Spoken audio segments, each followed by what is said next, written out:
So good afternoon, I'm Primiano di Nauta, and I'm here with Marcello Martinez and Alessandra Lazazzara, and we are going to record a video contribution.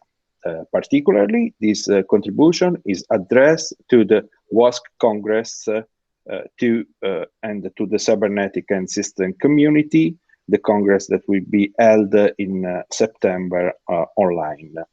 So just the three speaker of today, and mainly Alessandra in the middle, Marcello, and me. We are going to discuss about a recent book published about learning ecosystems. So the contribution is about the ecosystem, particularly typology of ecosystem, the learning ones. And Alessandra is one of the authors of this book. And so my first questions to Alessandra is, Alessandra,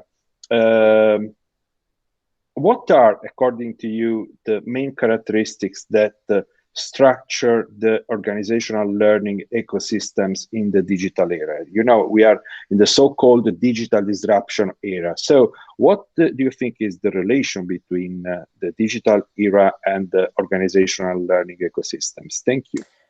So first of all, thank you for the opportunity to talk today about the book which I've co-edited with one of my colleagues, Raul Nakamuli, which collects several contributions about a topic related to how the concept of ecosystem may be applied to learning processes within organization.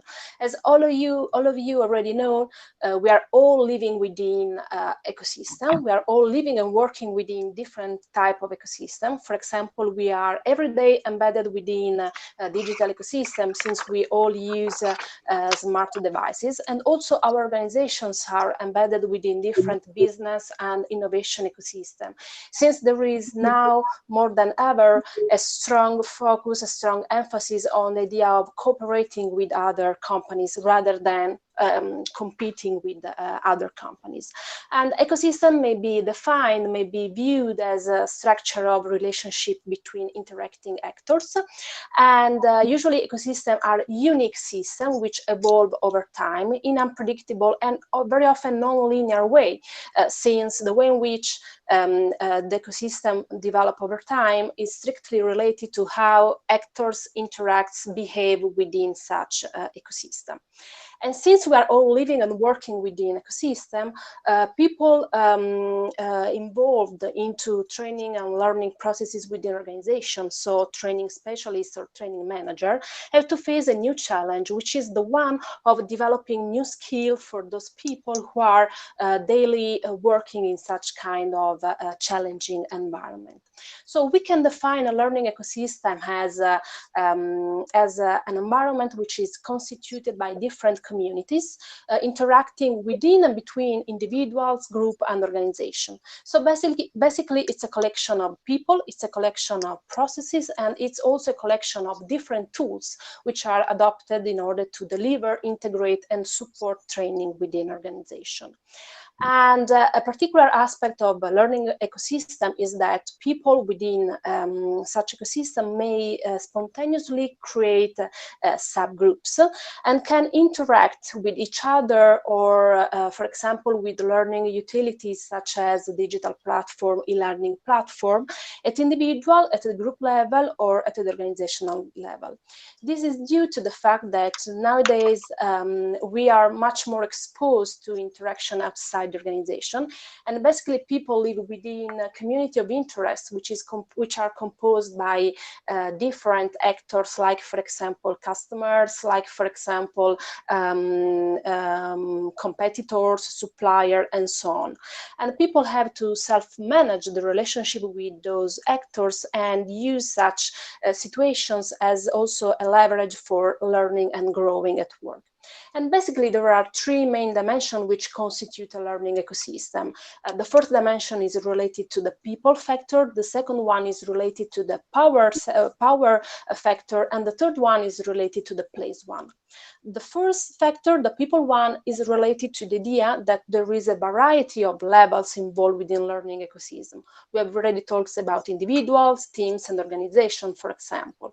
And there is also a multiplicity of exchanges between a plurality of actors. So when we design training path, training programs, we have to consider that there are new actors that should be addressed, and each of them may be characterized, for example, by different learning style or different expectations with regard to what to earn from the learning programs, or that are characterized also by different training needs. So it's very important to have a tailor-made approach, since we have, for example, some more traditional target groups, like, for example, executive or professionals, but we have also, for example, millennials within our companies. We have more than in the past the use of team as learning communities themselves, or we have, for example, also startuppers, both outside and inside the companies, which constitutes new kind of target groups for training programs.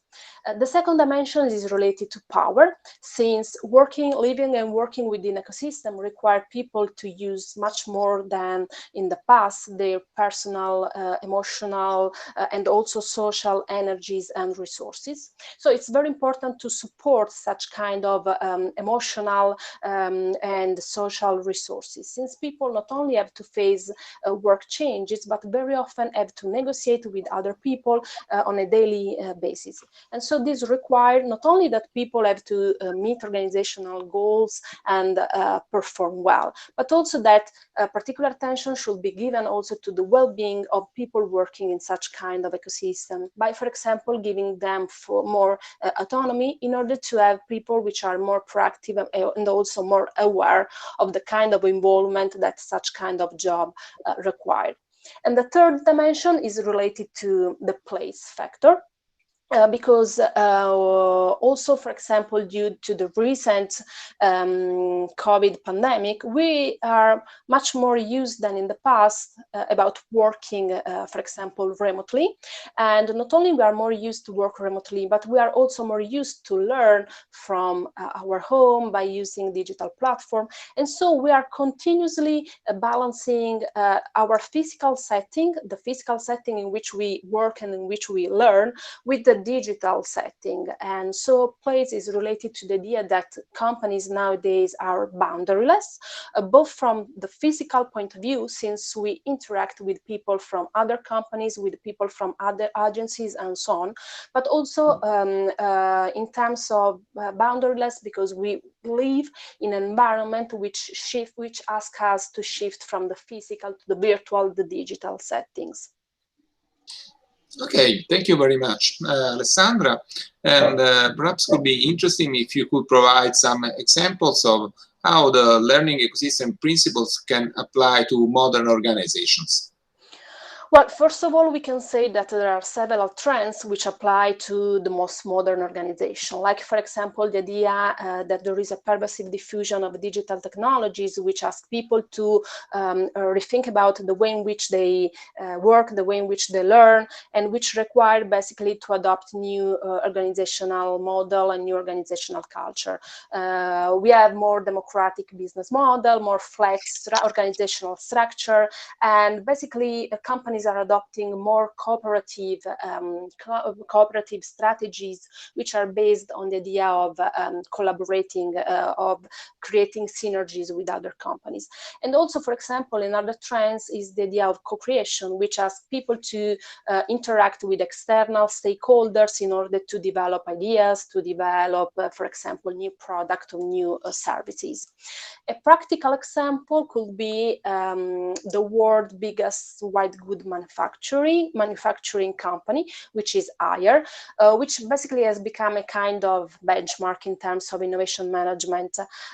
Indeed, this company is characterized by the fact that has completely reorganized the way in which the employees work there, since they have transformed the more than 80,000 employees into more than 2,000 self-management teams. So we have here the logic of team working, which is applied in order to create teams which are self-managed, which are also in competition, in the sense that the aim is to develop the best idea ever, to develop innovation, but also team which represent, which constitute some community of interest, which interact with external actors like user, academics, designer, competitors also, in order to generate new insight, in order to generate new idea. The higher way is the interior world is our R&D department. In terms of learning ecosystem, we can say that the interior world is the training and development department. And the idea is that when we organize our company around teams, those teams will allow people to cooperate in order to face problems and also in order to grow and to learn. And very often this happens in a virtual way, because companies are using a lot virtual teams in order to manage their job.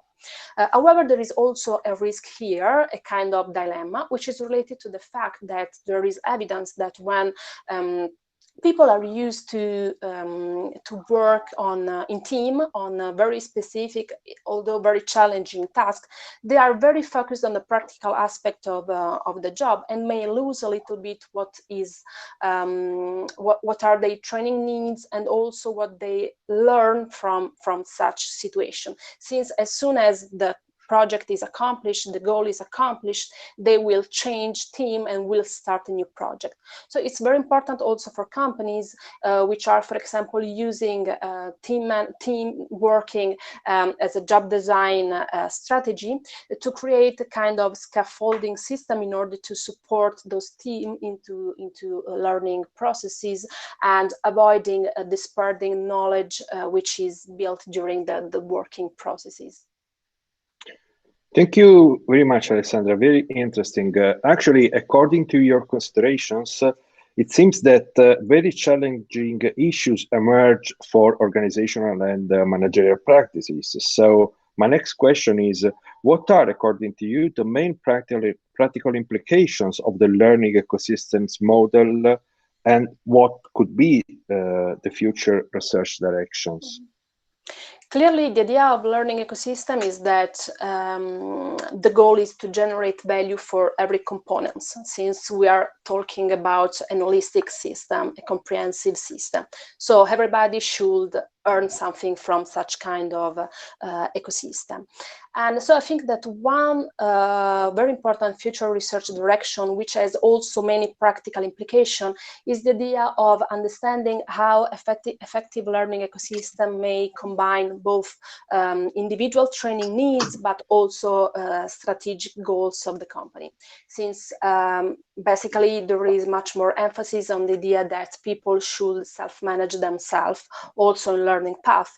But of course, we are embedded within an organization which asks us to reach also some strategic goals. So basically, this could be one very important aspect, how to keep such learning ecosystem strategic and how to reach the organizational goals. And another research direction could be, for example, the idea of trying to understand better which are the institutional factors, both at the formal but also at the informal level, which guarantee success for learning ecosystem, but also which guarantee employees' participation in learning ecosystem. Because we are trying to involve much more them, we are trying to keep them as the main characters of training situations, also by including informal learning and evaluating informal learning. So it's very important to understand how we can encourage people to think and learn in such, how to apply such learning ecosystem logics. And in practical, with regard to practical implication, it's very important to, first of all, having a listening approach with regard to employees' needs and also expectations with regard to training and training needs. And it's also very important to allow them to create their own self-interest community by also considering the organization as boundaryless and allowing people to interact with the people from outside, both from other organizations, the academia, and so on, and considering also such very important situations as a way to learn, as a way to grow by leveraging on what is learned during some such interaction. Another practical implication could be, for example, valuing more informal learning, maybe guiding, leading some debriefing session, which can allow, for example, the teams which are working together, which are used to work together, towards some reflection and generate some insight from what they do on a day-to-day basis. I think that all these aspects can help not only training managers, training and development specialists, but especially employees to take the most of their job, and also transforming any job situations into a possible occasion for learning and growing.